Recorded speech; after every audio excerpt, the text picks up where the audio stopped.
Hello everyone, সবাই কেমন আছো? আশা করি সবাই খুব ভালো আছো। আমি সুস্মিতা চলে এসেছি তোমাদের সাথে একটা ছোট্ট ব্লগ শেয়ার করার জন্য। তো প্রথমেই স্নান করে এসেছি, এখানে ড্রেস নিয়ে নিয়েছি রেডি হওয়ার জন্য, কারণ আজকে ছিল দ্বিতীয় সোমবারে জল ঢালার জন্য আমি রেডি হয়ে যাচ্ছিলাম। তো প্রথমে দেখতেই পাচ্ছ এখানে আমি ভালো করে চুলটাকে ছেনে নিচ্ছি।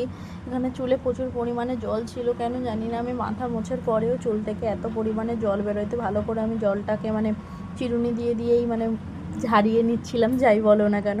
তো এখানে দেখতেই পাচ্ছ আমি টিপটা পরে নিচ্ছি। তো টিপটা পরার পরে আমি দেখে নিচ্ছি সোজা হয়েছে কি না। তো আমি এইভাবেই চেক করি। তো তারপর এখানে আমি সিঁদুরটা পরে নিচ্ছিলাম, যে তোমরা বলতেই পারো পুজো দিতে যাচ্ছে কেন লিকুইড সিঁদুর পরছো।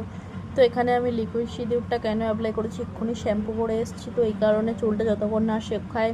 তো পাউডার সিঁদুরটা অ্যাপ্লাই করলে কি হয়, শীতেটা একটু চওড়া হয়ে যায়, চুল উঠে যায় ওখান থেকে, ওই কারণে আমি হালকা করে লিকুইড সিঁদুরটা অ্যাপ্লাই করছি। তো তারপরে আমি কানেরটা অ্যাপ্লাই করে নিলাম। তো তারপরে আমাকে কেমন লাগছে অবশ্যই কমেন্ট করে জানাও। এটা আমার ফাইনাল লুক।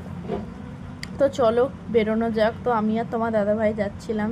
তো এখানে তোমাদের দাদাভাই ও আমি বেরিয়ে পড়েছি। এখানে আমরা একটা ডাব নিয়ে নিয়েছিলাম, যেহেতু আমরা ডাব ঢালবো এই কারণে আমরা জল নিইনি। তো এখানে দেখতে পাচ্ছি রাত্রিবেলা প্রচুর পরিমাণে বৃষ্টি হয়েছে।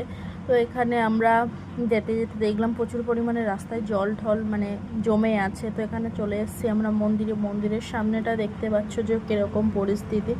তো বৃষ্টি হয়েছে তোমাদের আগেই বললাম। তো এখানে তারপরে এসেই দেখতে পাচ্ছি যে একটা দাদাভাই মন্দিরটাকে পরিষ্কার করছে, যেহেতু আমরা অনেক সকাল সকাল চলে এসেছিলাম, তো এই কারণে মন্দিরটা সবে খোলা হয়েছিল।